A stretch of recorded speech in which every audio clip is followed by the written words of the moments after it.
Steve Schmidt here with The Warning, and I am joined tonight by my friend Congressman Joe Walsh, who writes The Social Contract.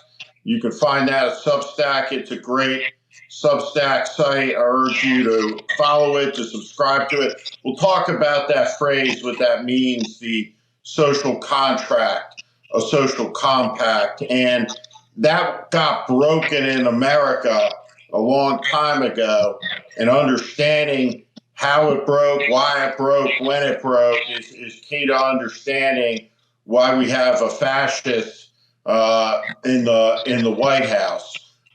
Because, as I pointed out early on in this, at the beginning, 10 years ago, fascism rose in the 1930s, not because it was strong, but because democracy was weak, it was rotten, it was decaying in the Weimar Republic. We're lucky in America that we have a much stronger democracy with much stronger foundations and a history, but it's being tested. And what Trump is, I think, is certainly clear. So we'll talk about that, the social contract, the social compact, talk about citizenship and the meaning of that. We'll talk about what's going on in the news, and we'll talk about specifically an issue that's in the news, which is presidential fitness, presidential coherency, and very specifically, let's talk about that with regard to Donald Trump, who is serially incoherent, inconsistent, and I think let's start with right now. When you look at this trip across the Middle East, and you see the disrespect from the Trump cabinet officials before the Article 1 branch of government, before the Congress, when you see the lying, when you see the law breaking, when you see the sneering, it leaves you breathless, and you sit there and you say, wow. And I kind of lean back and say, these people really believe, truly, they have a license to do whatever they want on the basis of 49.9% of the vote in a presidential election, and the delusion about the stolen election, and they are completely off the rails. And the idea that there isn't going to be an accounting for the epic law breaking, for the epic taking, for the stealing that we're seeing is just madness to me. And so I just like, how do you see it when you watch all of this? First off, Steve Schmidt, damn good to be with you, brother. Thank you for all you do. Look, Trump believes he's an untouchable. He believes, you said it, Steve, he believes he can do anything he wants. He believes he'll get away with anything he wants to do. And again, don't take this wrong. In a way, I can't blame him. The son of a bitch tried to overthrow an American election 4 years and 4 months ago. He didn't pay a price for that. He committed crimes trying to overthrow an American election, and he's back in the White House. I mean, he's an idiot, but Steve, if that were me and I got reelected, I'd think I'm an untouchable too. It's a scary place, and the people around him believe that as well. If you're sitting there in Congress, and I'm thinking specifically of Chris Murphy, I'm thinking about an Eric Swalwell, I'm thinking about a Jamie Raskin, people who've done an exemplary job at these hearings, with a Kristi Noem, with a Kash Patel, holding them to account. Then you see the contempt, and you see the indifference and the nonsense and the refusal to answer basic questions. In the case of Eric Swalwell, hey, look at the picture, right? She refuses to look at the picture. You know, I've been backstage, right, as a staffer in a lot of hearings, been on the presidential side behind the witnesses and Supreme Court confirmations and stuff. So I've been on both sides of the room. And usually when that hearing is over, you don't go into the room kind of like, right? Like, where do we go from here? And so if you're on the Democratic side, and I'm trying to think, if I was the first person Swalwell sees backstage, I'd be like, great job. But honest to God, I'd be like around the table. I'd be like, so what, Congressman, what the fuck do we do here? What's the next round of questions? Like, what's the question, right, that you start asking them? Like, for example, do you start and say, Madam Secretary, what, can you talk to me for just a minute or so about the Article One branch of government and how you see? I mean, what's the lead off question that kind of starts to frame when these people are up there some of the bigger issues right at the foundation of all of this that we got to figure out how to start talking about in opposition? Like, what's the question? Steve, that's a great question. And I think you're right to think about Article 1. I think you're right to focus on every fucking unconstitutional thing this president has done. And I go back, Steve, I go back to the hearings for all of his cabinet officials. And every single one of his picks to be in his cabinet was asked point blank, did Donald Trump lose the 2020 election? Did Joe Biden win? And none of them would acknowledge that. Not Pam Bondi, not Patel, none of them, not Marco Rubio. None of them would say Trump lost the 2020 election. So I'd start with a question where you know they're not going to tell you the truth. And I think it should be centered around, I say this as a former member, damn it, it should be centered on what Congress should be doing. The plane from Qatar, I mean, he can't accept that gift without congressional approval, right? Madam Secretary, it says it right there, right in the Constitution. I drill down on something like that where you know they have to lie to try to get away with it. And I just keep pounding. Steve, I think the Democrats' biggest problem is they sound like politicians. I want them to sound like just somebody who's fucking pissed off, a regular person who's righteously angry. I think that's what the American people want to hear. When you think about right this like exact moment, right, we're here in May, and where are we going to be by Labor Day? Where are we going to be at the end of the summer here?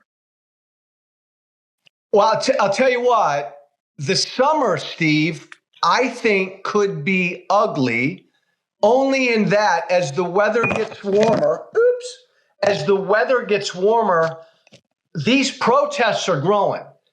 Very organically, Steve Schmidt, these protests are growing, and I think they're important. And I think they're important to grow. Trump won in November, and everybody kind of checked out for a couple months. But then all of a sudden, organically in January and February, people started springing back up. So I could see some ugliness this summer. I still believe, and I know you've said the same damn thing, Trump is looking for an excuse to go after Americans on the streets. I'm still expecting that this summer. And I want to know, how are the Democrats going to respond to that? How are they going to take that on? Are they going to righteously go after that? These have to be peaceful protests. The opposition has to be disciplined, and Democrats have to have no tolerance for any radical element, any extremist element that seeks to ignite violence, that seeks to provoke violence, that gives Trump a pretext of any type whatsoever, anywhere. And there can't be a single instant where you have reporters on television, fronting the American people and telling them the opposite of what is happening is happening. And so the opposition has to be credible. It has to be decent. It has to be better And I think there's going to have to be some new and decent faces, right, that become synonymous with change in America that emerge in a time of real crisis. And I think we're just experiencing that right now. Is that you have a cohort of people that are in a dynamic inside the Democratic Party that are not focused on fighting back against Donald Trump so much as they are consolidating their position, their power, their authority within the Democratic Party. So, example, with Chuck Schumer imposing litmus tests on Senate candidates that, hey, you got to support me as the leader in order to run right for a U.S. Senate race in this state or that state. And that's wrong, because these races should not be decided by the Senate leader from New York in Washington, D.C., in these cloistered back rooms. And it's been a disaster for the Democratic Party.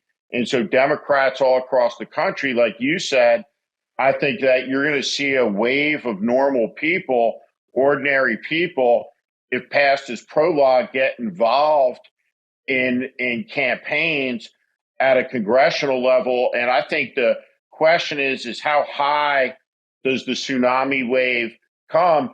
And I think is there a chance to see some independent candidates running in Republican districts with no Democrat running at all, maybe leaving it blank, that might have some success, and they can be in a coalition with Democrats in a Congress to impose all the insanity as need be. But, I think that there's going to be a lot of opportunity for there to be people elected who never thought they were going to be in politics 4 years ago in about 18 months.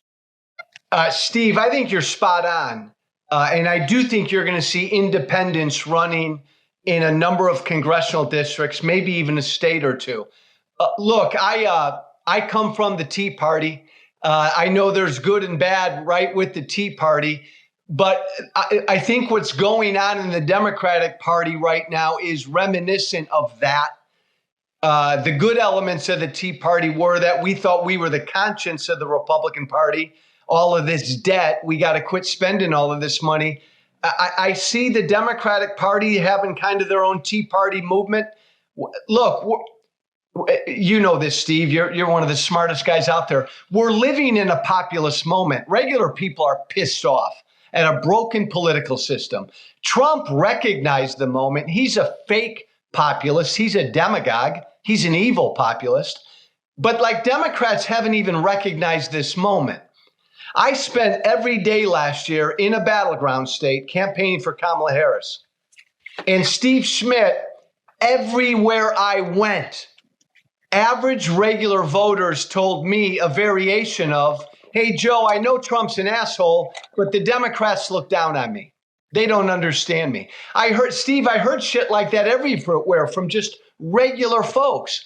There is a yearning out there right now for people, you nailed it, they want to see regular people. They don't want to see politicians.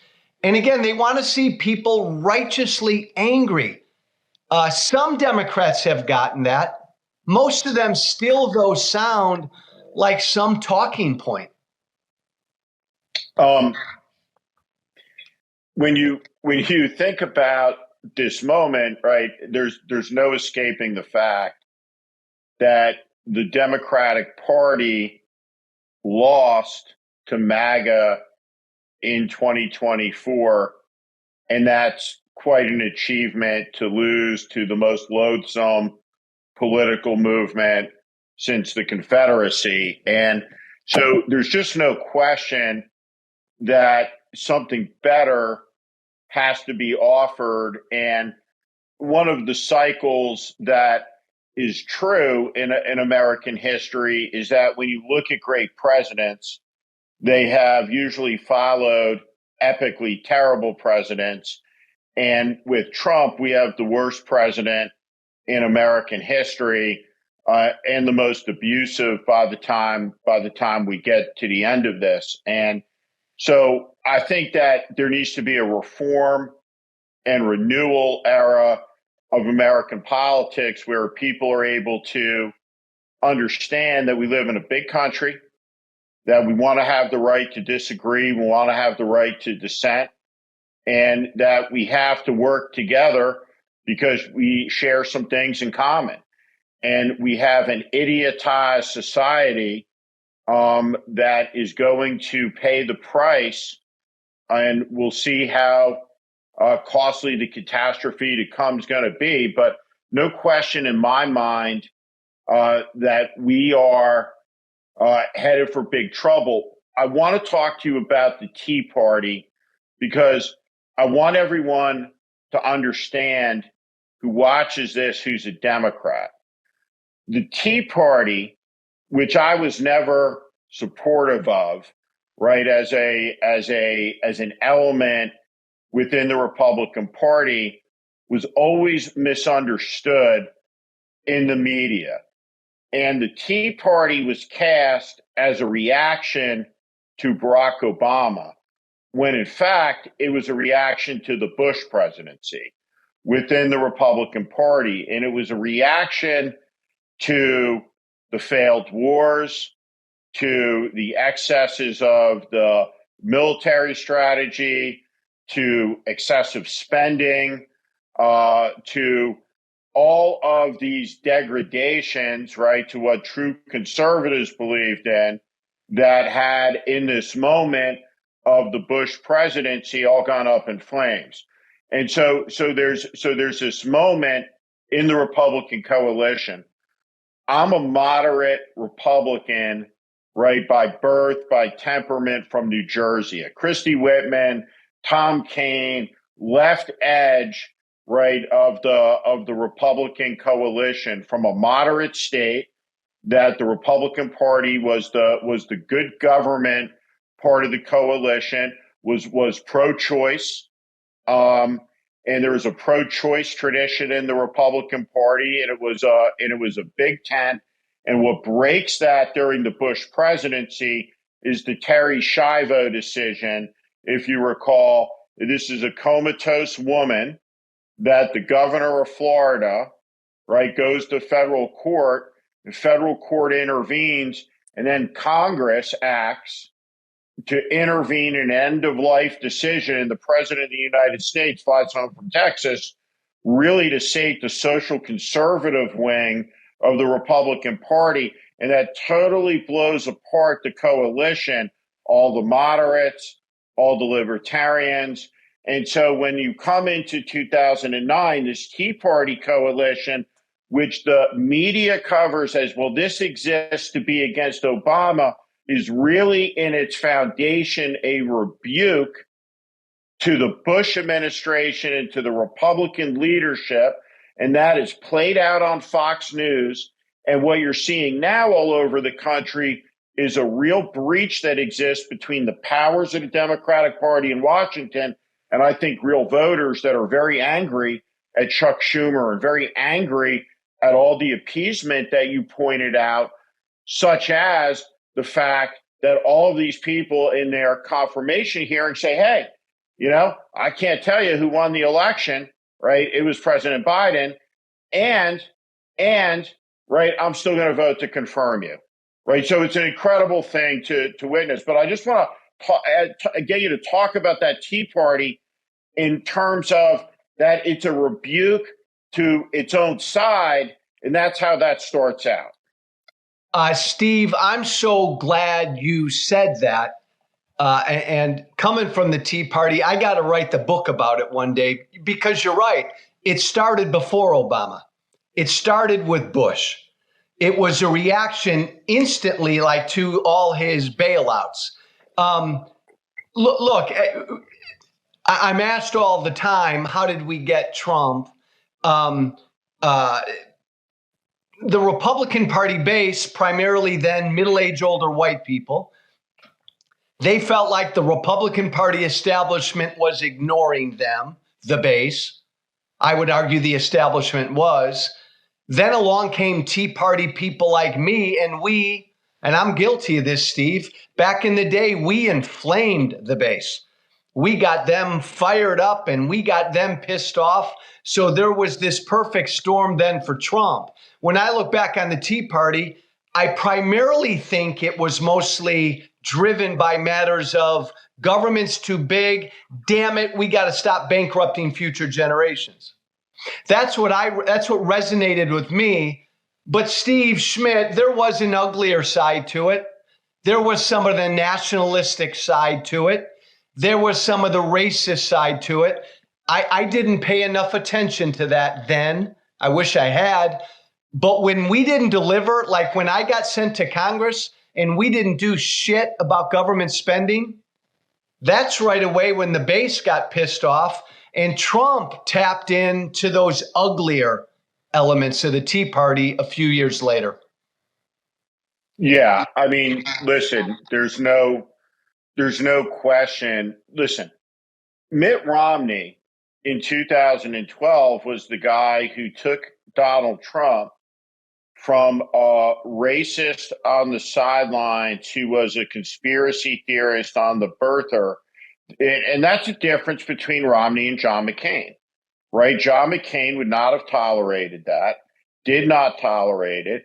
Mitt Romney sought to take advantage of it, right? And I can go back, right, through 12, 14 years of Donald Trump on the scene and all of the people that have tried to ride the Trump tiger, right, and have wound up inside, with Mitt Romney being one of them, withdrawing from public life, talking publicly about his fear of Donald Trump. And so in the end, you had a guy who was over and over and over again, right, on these television networks talking about the president of the United States doesn't have a birth certificate, right? And it was all nonsense. I mean, and again, I ran the McCain campaign, right? And so if you run a presidential campaign, right, if you're involved in politics, a campaign at any level, right, every type of crazy story that you can imagine about your opponent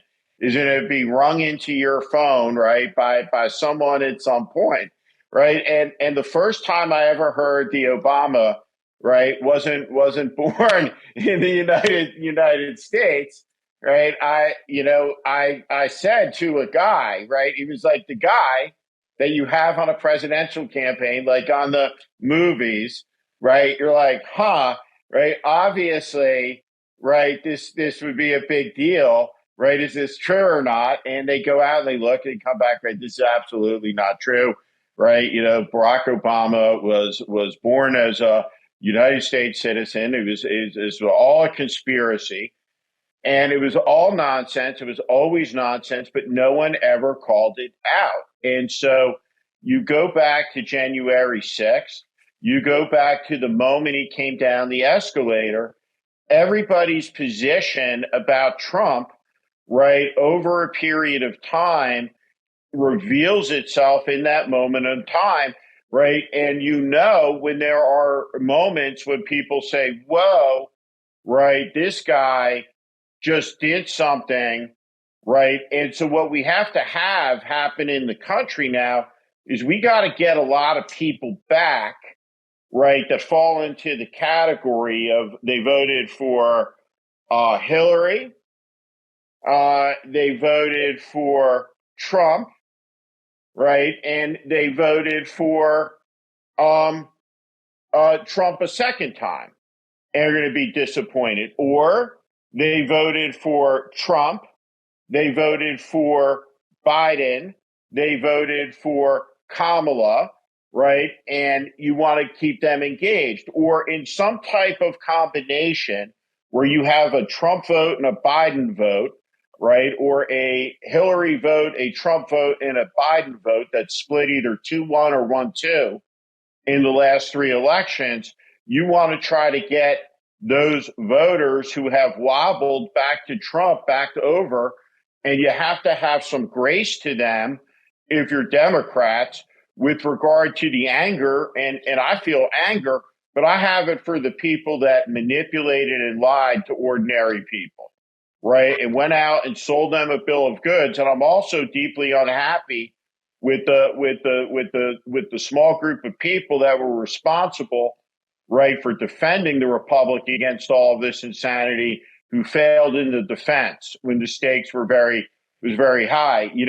I won a lot more political campaigns than I lost during my days. I have lost them, but I was saying to someone, for Christ's sakes, when I lost the presidential election, right, as part of the team on it, we lost it to Barack Obama, right? We didn't lose it to a sociopathic, felonious, right, criminal, right? So there's a big difference, and that's, we got to talk about that. You're right, Steve. Look, Democrats have to decide if they want to fucking win or not. Period. I think our political system's broken. I felt that way for a while. Steve, I'm a populist. I'm not an evil populist like Trump. I've always considered myself a good populist.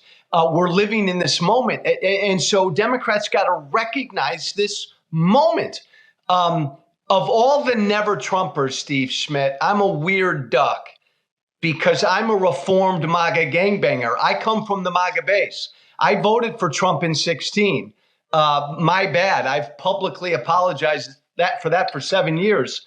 I don't think you owe an apology for that. Is the point, right? It's that you have a vote, you made your decision, and you had a different judgment. Who are you apologizing to? Right, Jake Tapper? Right? No, you're right. I don't. Right? Like, who are you apologizing to? Right? You've been a consistent voice ever since the guy walked into a meeting and sold out his country in Finland with Vladimir Putin.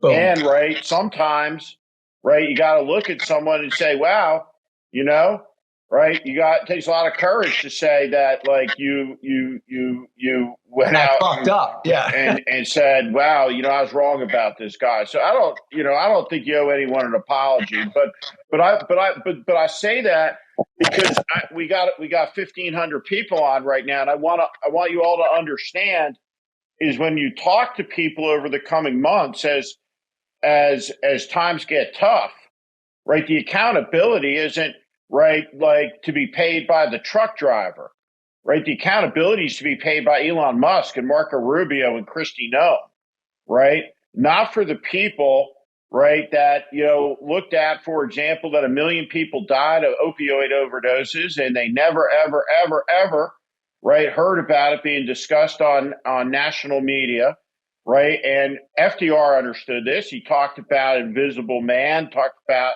forgotten man, right? There are a lot of forgotten people in the country. And what the Democratic Party has to understand is that the voters don't have to meet the Democrats on the Democrats' terms. The Democrats have to meet the voters where they are out in the country. And so I think that humility, right, in our politics that says, hey, we want to have a big tent that welcomes all people, right? Raise the flag high and you say, we got some fundamental rights that we got to reassert again because we have a gangster in the White House that thinks, like, whether we get to speak out, whether we get to sing a song about him, whether we get to burn him in effigy or not is a criminal matter as opposed to a matter of conscience. And that's what we got to agree on. That's what we got to stand together on right now. And brother, I'm with you. I love the way you put that, Steve. My God, we have the very thing our founders feared in the White House right now. So, like, and by the way, there ain't no third party coming. There ain't no fourth party coming. It's the Democratic Party for right now is the opposition party. And with that guy in the White House at this moment in time, if the Democrats can't get over themselves and do what you just said, be a fucking big tent. Be a tent that's big enough for an AOC and a Joe Walsh. At this moment in time, to save this democracy, the Democrats, Steve, need to decide if they want to be that. I think they're going to get there, but if they don't, as bad as Trump is, MAGA's going to keep winning. I believe that. I think that the biggest problem that Democrats have right now is a lack of coherency with leadership in Washington, D.C. that can go out and do three things every day, right? And so this starts with all the deficiencies around Chuck Schumer, right, which have a campaign implication for the next cycle because he's politically incompetent. But in this moment, like tomorrow, at what time tomorrow is the Democratic senators coming out to hold a news conference where they talk about the three biggest things that we got to talk about tomorrow, that is produced with excellence, that has video, that is delivered to the American people, that the abuses of power are called out to. There's a fundamental issue that I don't give a fuck where it polls, right? And when the more people who know about it, the higher it's in a poll, right? What is the shit that Elon Musk took with regard to our data, right? A full accounting of what these Doge teams did, what they have, where it is, the status of it, immediately, right? And so out of that, right, what is the plan for oversight hearings with the Democratic majority in the Senate and the House? What is the plan for hearings around the country? What is the plan for investigation? What is the plan for audit? What is the plan for criminal referral and prosecution? Right? Because there must be accountability for all of this. And by the way, Donald Trump asserting a pardon power, right, after the fact, but I pray the premeditation of a crime, I think, is challengeable by the next president asserting the same powers that Trump has abused for a season of accountability before there is a long season of presidential restraint.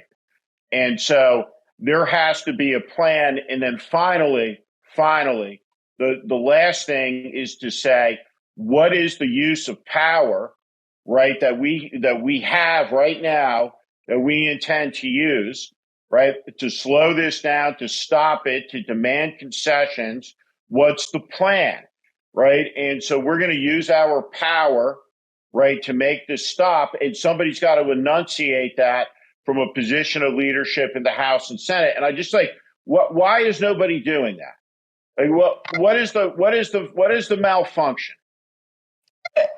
And Steve, everything you just said, the Democrats should be doing tomorrow morning. And you're right. It should be filmed. There should be video. It should go out everywhere on social media. My big fucking problem is we're 120 days in to this fascist regime. Why weren't they doing this on day one? It feels like 10 years ago, but you remember everything Trump and Musk did on day one and day two and day three? For the life of me, I don't know why the Democrats were caught flat-footed. I'm not a Democrat. I wasn't the only one out there last year calling Trump a fascist. Kamala Harris said the same damn thing. Joe Biden said the same damn thing. And then the fascist wins. We do what Trump and his people couldn't do in 2020. We acknowledge the result. The American people spoke. We accept the loss, and he won. Kamala Harris conceded. But you called this man a fascist. He is. Then you don't go through all the other protocol that Joe Biden and everybody went through. But then you're the Democrats and you believe who he is. From day one, Steve, it seemed like they tried to get along with him. They tried to appease him. They went down to Mar-a-Lago. They tried to coddle him.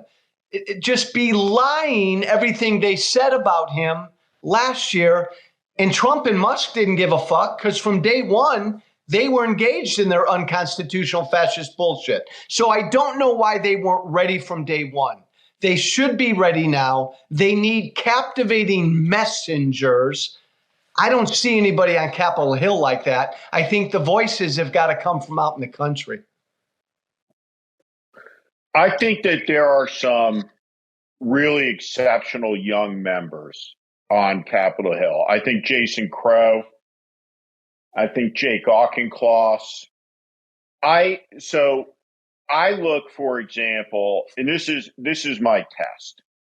So everybody imposes an expectation on you about what it is that you are supposed to believe, right? That comes from a label and so on and so forth. And so I'm not supposed to listen to Bernie Sanders and to say, oh, I agree with every word on that. And I think that what Bernie Sanders is saying, right, and what AOC is saying, right, about the inequality of wealth, about some of the insiderism inside the Democratic Party, that all of these issues about the connection between corruption and autocracy, between fundamental reform and free enterprise, that, the person who has the capitalist position in the debate right now is Bernie Sanders. If you believe, like I do, that FDR, you can debate all day long the economics of the New Deal, whether it was successful or not. But what the New Deal did do is give confidence to people, both in the economic system and in the political system, when they needed to have confidence at a time where the collapse of confidence led to fascism across Europe, right? So we're seeing a collapse of confidence in the economic system that's going to increase. And at the same time, that collapse of confidence that is started and stoked by Trump increases, Trump will be asserting political power that is necessary to deal with the loss of confidence and all the issues that come from it on the economy side. So it is a dangerous set of tides that are all coming together now, where Trump, right, is clearly searching for pretext. You look at the overreaction on the seashells and Comey. Let's lock them up, right? The National Intelligence Director on the slightest pretext to use power. The economic disaster that's now coming and will worsen, and the desire, right, to deploy force.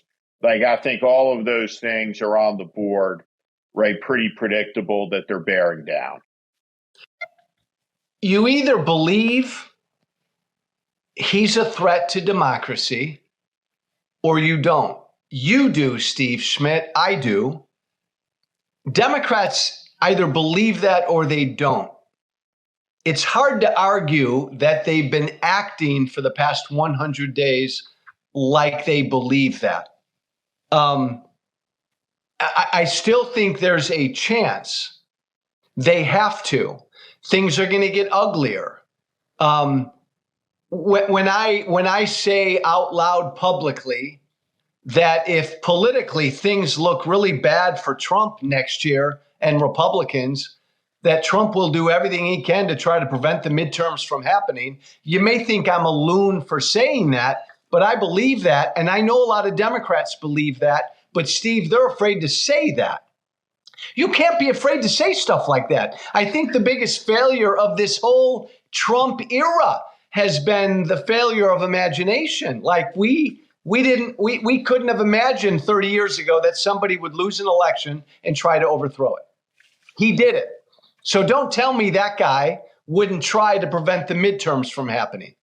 Somehow, right? Prepare for the worst. At least have the imagination for it. Well, that's absolutely right. It's September of 20.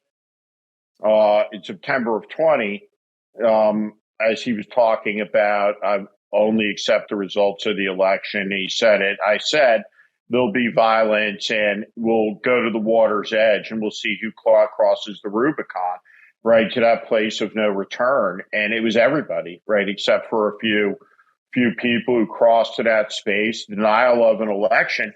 And I think that, right, this is the great failure of the media, right? I just saw somebody say the worst is yet to come. Yes, the worst is yet to come. This is the cornerstone of the society, right? That we pick our leaders, that we choose our leaders. The art that surrounds the Capitol Rotunda, one of the most famous pictures, is Washington bowing to Congress, subordinating himself, laying down his command when he could have been a Caesar, right? Draping his military cloak on the biggest chair in the painting, the unsat upon throne. And so this is all fundamental to who we are, right? It's like a family of cops that one day dad comes home and he says, hey, now we're in the bank robbery business, right? I mean, I don't, right? So it's a total departure, right, from every aspect of what we believe. And as soon as it became mainstream to talk about it with indifference attached, it was a crisis.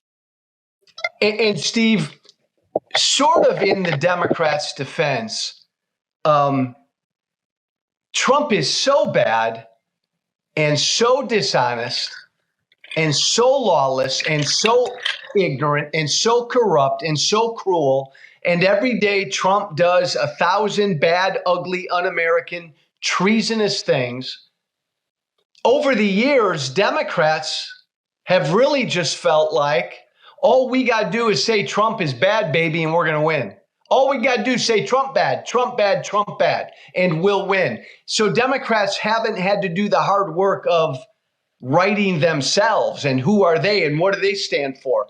I think, and I don't know that I know your take on this, Steve Schmidt, I think this past November, dispelled the notion forevermore that Democrats can just win by saying Trump bad. They got to fucking be something and stand for something.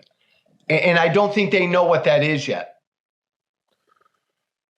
There was this moment that I thought was like really incredible. And it was when Chuck Schumer came out after Bob Menendez from my home state of New Jersey was indicted with gold bars sewn into the suit jacket. And he said, Bob Menendez has been a great representative for the people of New Jersey, right? And that's the issue, right? Is that you have to have first off, the Democratic Party doesn't function as a national party because it is disenfranchised and disinvested from 40 states that are in the United States, right? So like we can't treat North Dakota and South Dakota and Oklahoma like they're Suriname, Eritrea, right, and Nigeria, right? These are places in the United States, and filled with Americans who are being failed by MAGA governance at an epic level. And if you don't have outreach, if you don't meet people where they are, if you have a politics of ignoring and disdaining and condescending, right, it triggers the voter response of go fuck yourself. And it happens 100% of the time. And so you have to have a restoration of connection. And that's number one. Number two, the Democratic Party needs to have a plan to set things right, which means fundamental reform, corruption, ethics, all of these things to be dealt with, a rescission of presidential authority and power, a return to regular order, how you pass an appropriations bill, how you pass a bill, fundamental change, campaign finance law. There has to be some type of consideration given to appropriate public content and media in a free society on public airwaves. There has to be a change in libel law that does not permit the full on smearing and assault on the truth. There's a lot of things that have to be done. There has to be a confrontation with concentrations of power and money, breaking up big companies that have grown far too powerful, privacy legislation, medical legislation. Anybody who has gone through customs with the AI driven face scanner, right? This part of our future. The American people have to take control of it. So there has to be a comprehensive thinking through of a freedom agenda, right? That has privacy, has a prosperity component. And that's what Democrats have to be, right? They have to be the freedom party, right? And they have to be the human being party. And they have to be the party that has tolerance for a broad coalition. And they have an intolerant strain that runs through the party that is antithetical to the achievement of those goals in a two-party system. So, right, this is the place we're at, right, and that's what we got to figure out. Yes, and it's so ironic, Steve, that you said they got to be the Freedom Party, because I believe that. I mean, I was there when sort of we helped launch the Freedom Caucus in the House, and the Freedom Caucus now is the Trump Caucus. So the Republican Party has abandoned all notion of freedom. I was a Republican from the very beginning because I always believed in kind of freedom, limited government, free trade, and all the rest. This Republican Party has abandoned all of that. It's an obedience caucus. Yes. Look, Democrats, America, this may bother you, but America knowingly chose the asshole in November over you. They chose the asshole over you. So figure that out. We are very much in an anti-establishment era, and I loved everything that Steve Schmidt just said about reforms, privacy reforms, government reforms, election reforms. You're right, Steve. The Democrats ought to herald a lot of this stuff.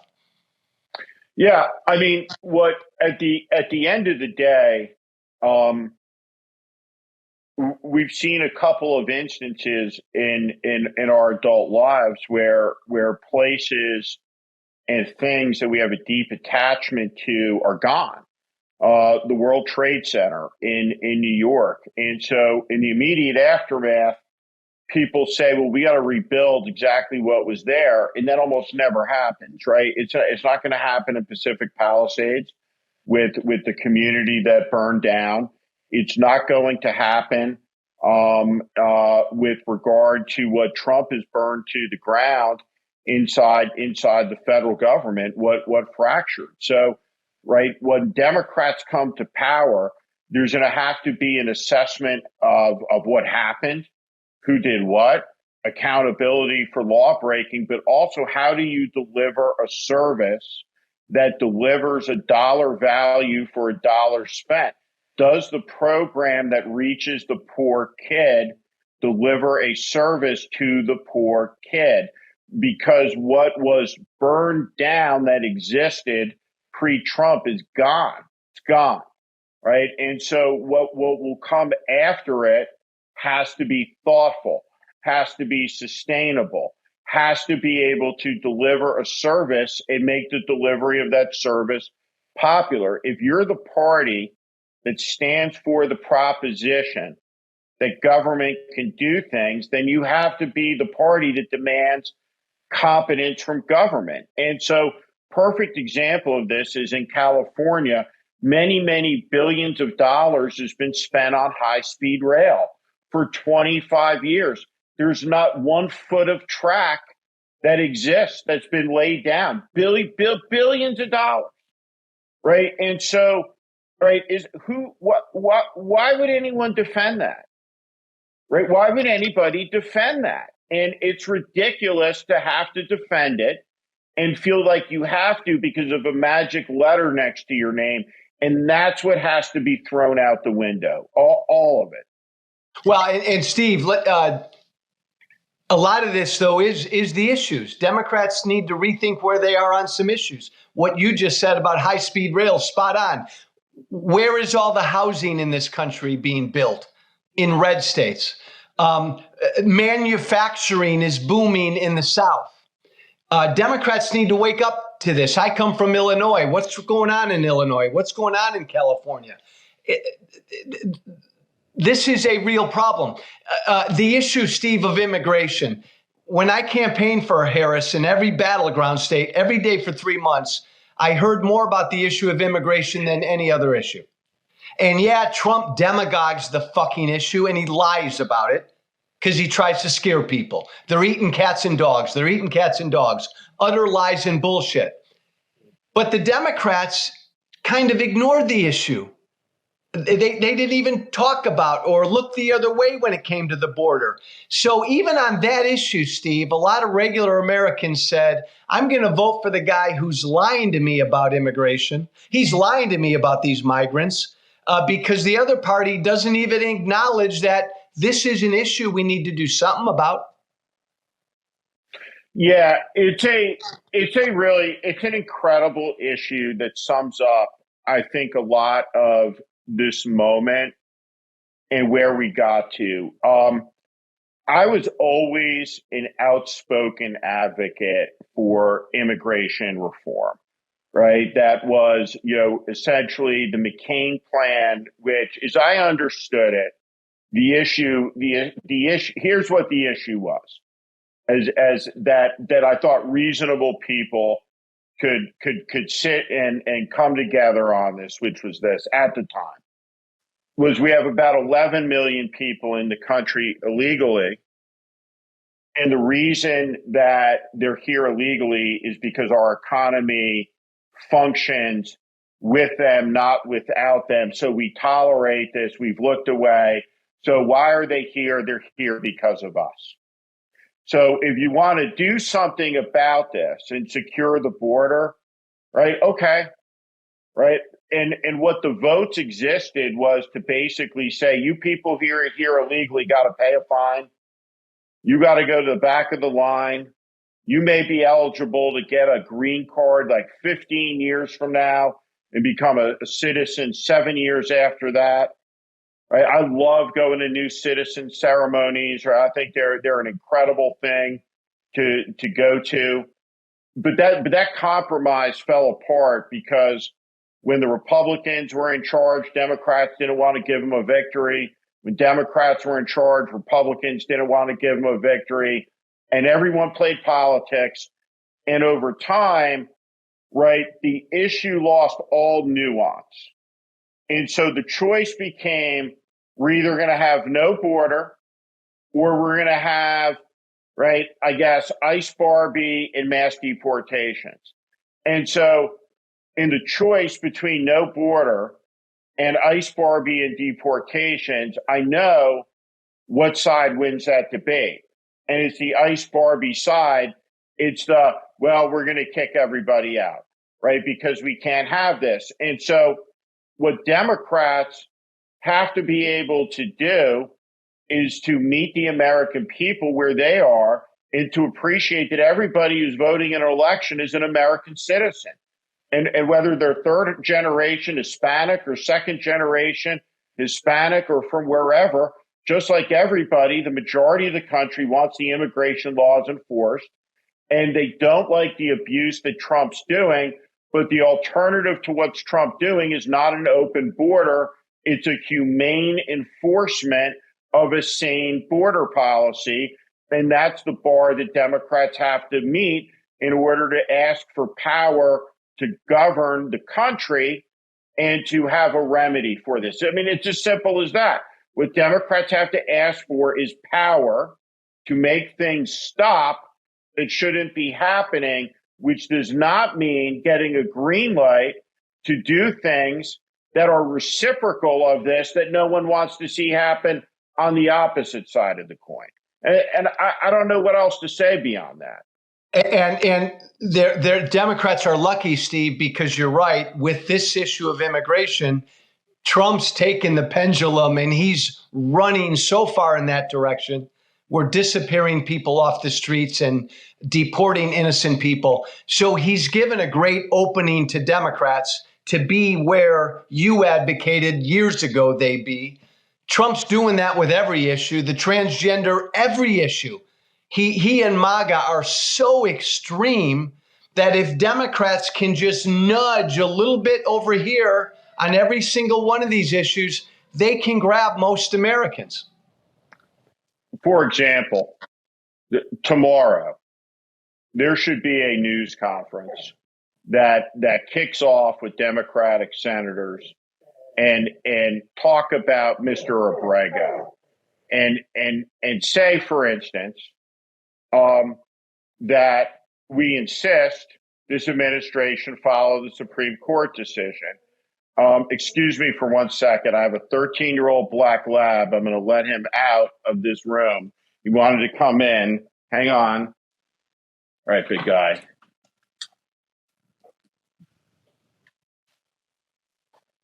He had heard enough. That's a 13-year-old black lab? That's a 13-year-old black lab. So he had had enough of our enough of our nonsense, Steve Schmidt. right? They come first. What I was saying is, like, I would say, oh, I'm happy we get to talk about this. And I literally have a guy on a dolly dressed up like Hannibal Lecter. And I would play a clip from Trump at one of the rallies. And I would roll out the Hannibal Lecter guy, right? Like on the dolly with the mask and the whole thing in the straitjacket. And I would say, we got him, right? This is right. We caught him earlier today, right? This is Trump's guy here, right? Hannibal Lecter that Trump was talking about with the cats and the dogs. It'd be like, here's the great thing about America, right? There's two great things, right, that we got going for us in our time of trouble, right?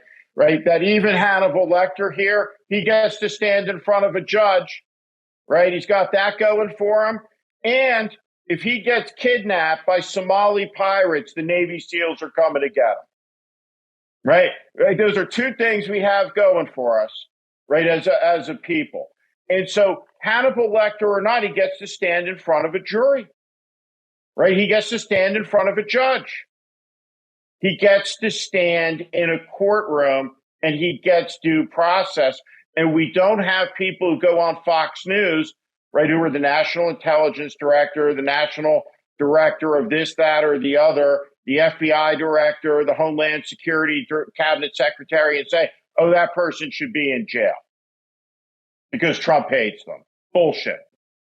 Steve, it's pardon my language, it's fucking evil. I forgot what department, but it was just revealed today that in that first plane load of 200 and some people that we deported to that El Salvador jail, our government now is acknowledging that at least 50 of those people entered this country legally.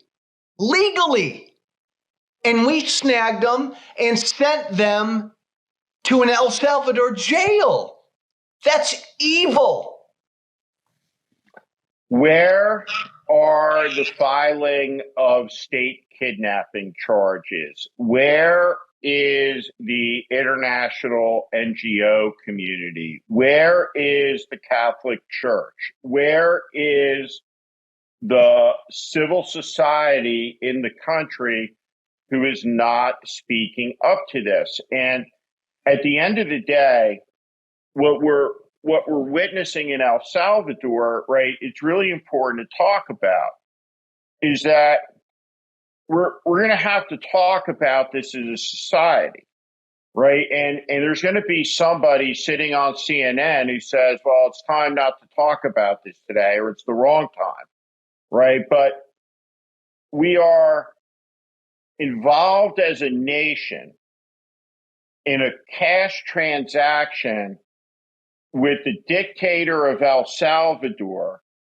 that sends to a concentration camp people that have been abducted from American soil without due process, including people who may be in the country legally, right, who've been ordered to be returned by the Supreme Court, is that we are sending people, right, and involved in a cash transaction with a dictator who essentially buys them from the United States. And so what we're seeing, right, is an act of evil. And it's happening, and it's being done in our name, and it is illegal under American law. It is illegal under the UN Human Rights Charter. We are involved and engaged as a nation in illegal and inhumane activity that the people in this administration are willfully, knowingly, and premeditatedly engaged in with full knowledge that it's against America's treaty obligations, against America's law, because they say they are above the law. And so this election in 2026 is a profoundly important one because of the fact that we're going to put a check on them, right, or we're not. But the failure to put an overwhelming check on Donald Trump will mean for Donald Trump that he's going to be able to assert power in ways that are a nightmare for 350 million people who think they live in a free country. We did not put a check on him after he tried to overthrow an American election. How we doing now? How we doing now, America? So you're right, Steve. My God. So he thinks he's invincible now. That's how you and I began our conversation. If we don't put a check on him in 26, forget about it. Forget about it. And it's up to the Democrats right now. And we are all somehow Democrats right now. But my God, you and I just spent, Steve Schmidt, 4 minutes, 5 minutes talking about raw, ugly evil. This country putting people in this country legally on an airplane, throwing them in an El Salvador jail. Listen to how pissed off, righteously pissed off you and I are. I want to hear that from Democratic elected officials. Damn it. We hear it from some, right? And I want to throw out some names. You got Jason Crow, you got Jake Auchincloss, you have Abigail Spanberger in Virginia, Mikey Sherrill, you have Jocelyn Benson in Michigan, you have Mallory McMorrow in Michigan. You have candidates all over the country in the Democratic Party. And the line that you should look at is not some artificial line of some meaningless term, right? They're progressive or they're conservative or this. They either have fighting spirit or they do not. They're either faithful to the U.S. Constitution or they are not. They're either going to lift the flag up higher, they're not, and they're either tolerant, right, for all the rest of us who are with our hands out saying, hey, we'll fight with you against these people who want to take away power, who want to take away rights, who want to take away the fundamental blessings of liberty from our fellow Americans, and we won't tolerate it. And so that's the calling of this moment, is to say that we won't tolerate this, we won't abide it, and we're gonna oppose it. And I want to turn it over to you for that, and then I want to talk about one last thing, which is this military parade, and then we'll wrap it. I just want to, because Steve, I so fucking loved what you just said. I want to echo it. I'm not a progressive, but I don't give a flying you know what if the Democratic voice is far left or centrist. I could care less, just like you, where it comes from. You're either fighting or you're not. You're either in there defending this democracy and the rule of law or you're not. And I don't give you a damn if you're far left or somewhere in the middle. No, and listen, I've evolved on my view on taxation with these guys who are worth $250 billion. We gotta think about how it is we're going to take a lot of their shit from them, right? As a society, as a people, enough is enough. We have to recalibrate what we need to do. So one thing that is happening on June the 14th is a day of desecration. This is a tragic day. It's Flag Day, of course. It's the birth of the United States Army, which is turning 250 years old. And so this is a year of profound anniversaries. We kicked off the 250th anniversary cycle of the country with Paul Revere's Midnight Run, with the battles of Lexington, Concord, Bunker Hill. We have the anniversaries of the U.S. Navy, the Marine Corps, the U.S. Army, and the Washington assumes command, and the Army is formed a few days later, 2 regiments, and that is going to be turned into a dear leader parade, right? The greatest force for liberation in the history of the world, the American Army. And the American Army is going to be desecrated on June the 14th, as you see American soldiers forced to participate in this most un-American spectacle. How do you think about it on June the 14th? What we're going to see? How should people feel about this? I feel like it's a desecrative event, a shameful event, a dishonorable event. The soldiers who are forced to march in it or not. Service in the military is not. They serve the Constitution, not a man. But what needs to be said about this as we get ready to witness this? Because there's some important things that need to be said around this event, which is that every one of those men and women wearing the uniform of the country don't serve the president. They serve the American people, and they swore an oath to the Constitution, not to Donald Trump.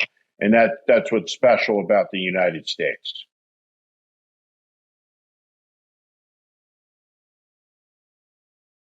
I think we lost you here on the mute.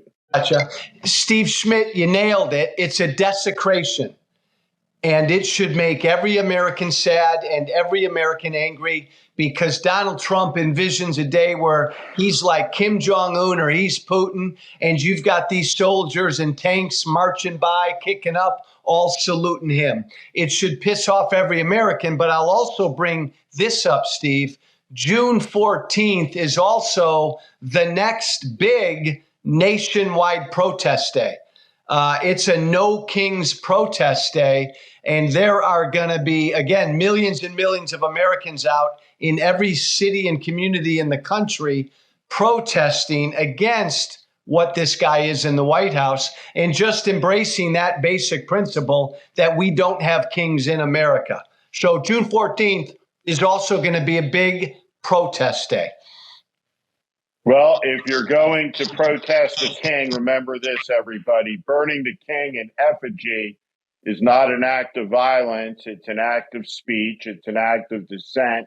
If you do it, though, make sure you talk to your local fire department and follow all local fire code. But, right, someone out there somewhere, right, is going to burn, right, the king, our faux king, our dime store Mussolini in effigy, and it's not an assault on the nation. It's not a national security event. It's an act of speech. And in this country, on this night, when Donald Trump is threatening Bruce Springsteen and Beyonce, and threatening Bono and Oprah and anyone who dared oppose him, trying to intimidate dissent, what I want to say to all of you: don't let it intimidate you. You're an American.